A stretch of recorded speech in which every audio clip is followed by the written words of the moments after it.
Bueno, en esta oportunidad vamos a hablar de las ondas electromagnéticas. Ya hemos hablado de las ondas mecánicas en temas anteriores, ahora vamos a puntualizar específicamente en ellas. Y las que vamos a desarrollar en esta unidad son la luz, la radiación infrarroja, la radiación ultravioleta y el láser. Vamos a empezar con las teorías que fundamentan específicamente lo que es una onda electromagnética, específicamente lo que es la luz. Las teorías de la luz fueron variando a lo largo del tiempo dependiendo de lo que se fue descubriendo y comprobando. Entonces, en una primera instancia, cuando se quiso explicar lo que era la luz, se determinó que estaba formado por pequeños corpúsculos. Estos corpúsculos eran estructuras rígidas que tenían diferentes tamaños dependiendo del tipo de color que emitía esta luz. Entonces se determinó la teoría corpuscular, pero cuando se quiso explicar alguna de las propiedades, por ejemplo, el caso de la reflexión, sí, se podía explicar porque el corpúsculo tocaba la superficie y rebotaba, pero cuando se quiso explicar, por ejemplo, lo que es la refracción, no se podía entender cómo el corpúsculo hacía para cambiar de medio, ¿sí? Entonces, por eso esa teoría cae. Posteriormente se determinó que era una onda la luz, pero una onda que necesitaba un medio material para propagarse, o sea que era casi como una onda mecánica. Este medio material que necesitaba la luz para propagarse era el éter. Pero, siguiendo con las comprobaciones, en un momento se dieron cuenta que la luz también atravesaba el vacío. Entonces, ahí esa teoría cae, por lo cual se vuelven a especular con nuevas teorías. Finalmente se llega a una idea en que se determina que es una onda electromagnética. Ya por definición sabemos que las ondas electromagnéticas tienen la capacidad de propagarse en todos los medios, incluyendo el vacío. Entonces, de esa forma se podría explicar qué específicamente es. Una onda electromagnética está producida específicamente por algún tipo de energía que genera perturbaciones tanto eléctricas y magnéticas. Hasta ese momento no se sabía qué era esa energía que producía estas perturbaciones. Entonces quedó como la teoría de las ondas electromagnéticas hasta que se pudiera profundizar un poco más. Finalmente se llega a la teoría de la mecánica ondulatoria.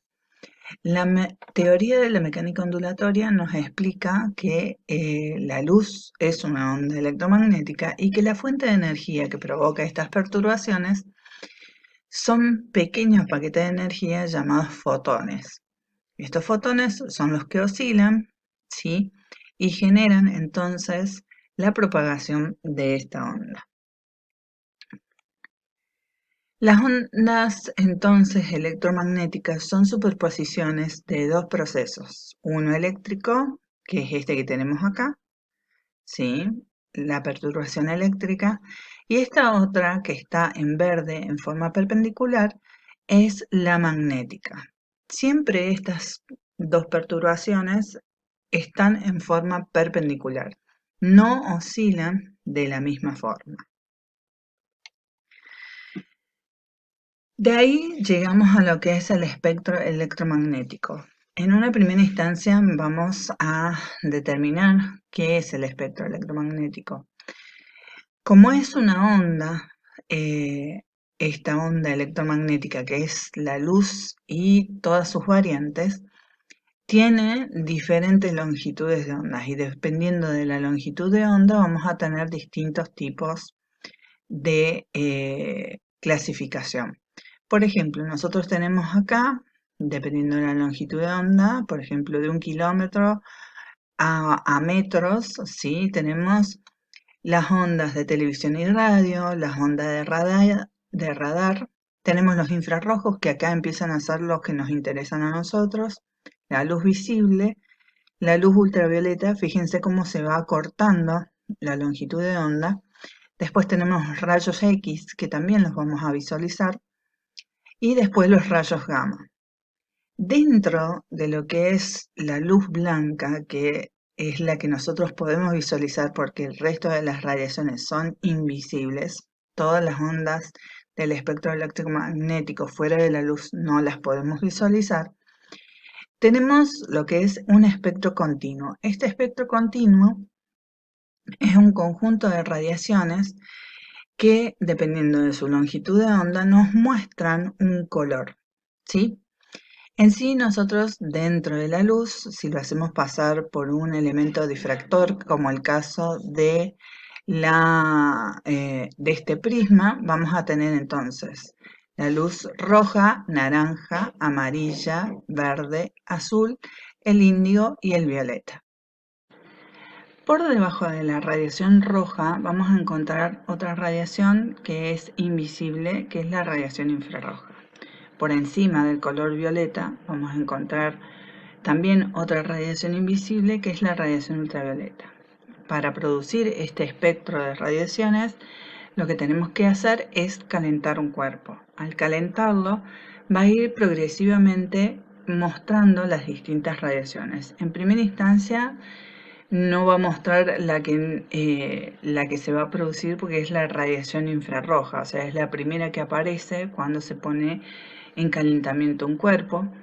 Más o menos cuando ya llega a una temperatura bastante elevada, comienza a aparecer la radiación roja, después le sigue la naranja, la amarilla, la verde, el azul, el índigo y el violeta, y posteriormente, ha superado una temperatura bastante elevada, vamos a tener a la radiación ultravioleta. Entonces, de esa forma, vamos a tener un espectro de radiaciones que son las que vamos a estudiar a continuación. ¿Qué vamos a ver en primera instancia? Lo que son las leyes de las ondas electromagnéticas. Las leyes de las ondas electromagnéticas o leyes de la fotometría tienen la función de calcular específicamente lo que es la intensidad de la radiación. La intensidad en el primer caso que vamos a ver se calcula de la siguiente forma. La ley se denomina ley del inverso del cuadrado de la distancia. En este caso, la intensidad de la radiación va a ser igual a la intensidad inicial, o sea, la intensidad que tiene la radiación cuando sale del foco, sobre el cuadrado de la distancia. Si nosotros tuviéramos, por ejemplo, un foco, ¿sí?, una linterna, como en este caso, y vamos a apagar un segundito la luz acá, que me da, y la encendemos, ¿sí? Vamos a ver que esta radiación impacta sobre mi mano. ¿Está? Si yo la alejo, va a cubrir mi mano, ¿está?, pero con una intensidad cada vez menor. En cambio, si la acerco, la intensidad va a ser mayor. Pero fíjense que mientras mayor es la intensidad, menor es la superficie que cubre. Mientras más la alejo, menor es la intensidad que impacta, pero mayor la superficie que cubre. La segunda ley es la ley del inverso del cuadrado de Lambda. En este caso, entonces, vamos a tomar que la intensidad inicial es igual, o la intensidad, perdón, es igual a la intensidad inicial por el coseno del ángulo.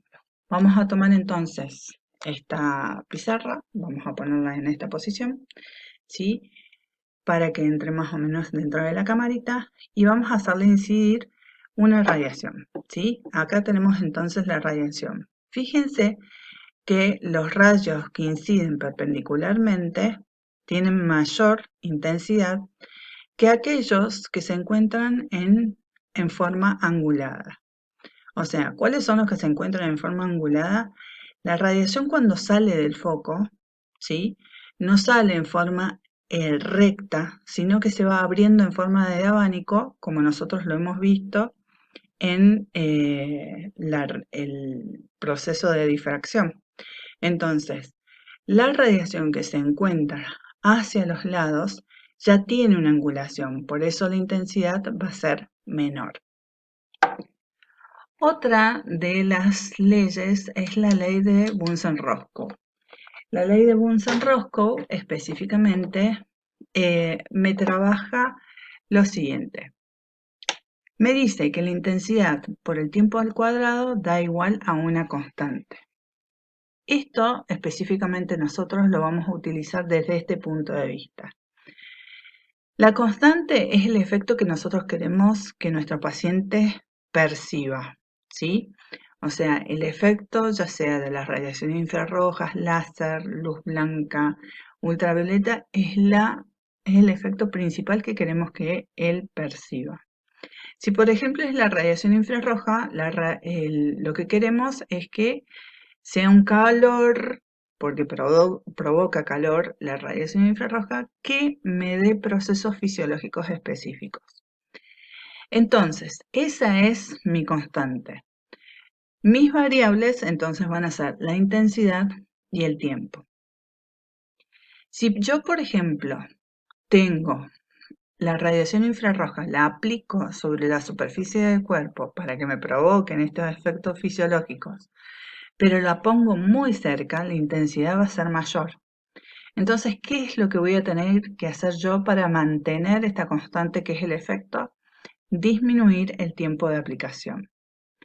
En el caso de que yo aleje la lámpara, la intensidad va a ser menor. Por lo cual, yo para tener el mismo efecto que en el caso anterior, ¿sí? Voy a tener que aumentar el tiempo.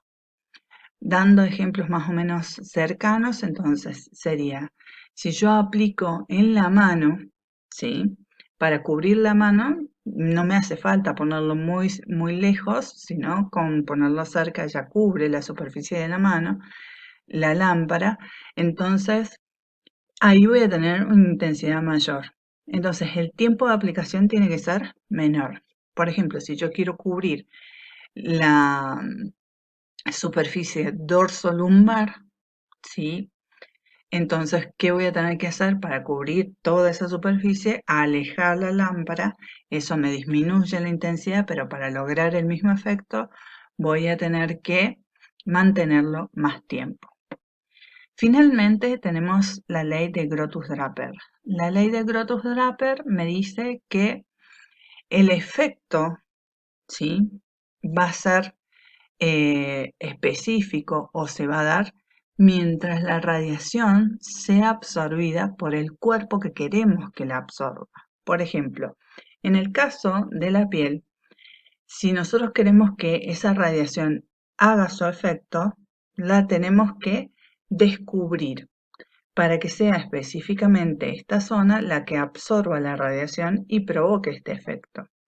Si yo, por ejemplo, cubro con ropa esta zona, la que va a absorber la radiación va a ser la ropa, no la piel. Entonces el efecto no va a ser el mismo. Es el caso como cuando estamos en el verano que tomamos sol con malla. Entonces al tomar sol con malla, la acción del ultravioleta, que es el que provoca la coloración o la pigmentación en la piel, actúa específicamente en la zona que fue absorbida. Por eso, cuando uno se saca la malla y ve la zona que tenía puesta parte de la malla, no absorbió la radiación. Entonces, por eso quedan las marcas.